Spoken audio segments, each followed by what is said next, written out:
Assalamualaikum dan salam sejahtera. Alhamdulillah, malam ni adalah malam yang bersejarah untuk Bir Ali The Sunnah Preschool.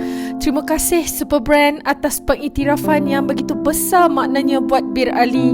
Penghargaan ini bukan tentang saya, tapi tentang keluarga besar Bir Ali.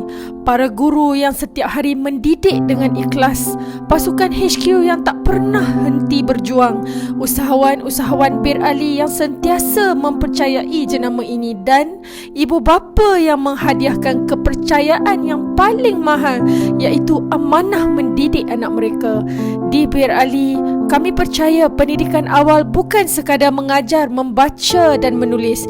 Ia tentang membina akhlak, membentuk karakter dan menanam keyakinan yang akan membawa anak-anak ini jauh dalam hidup.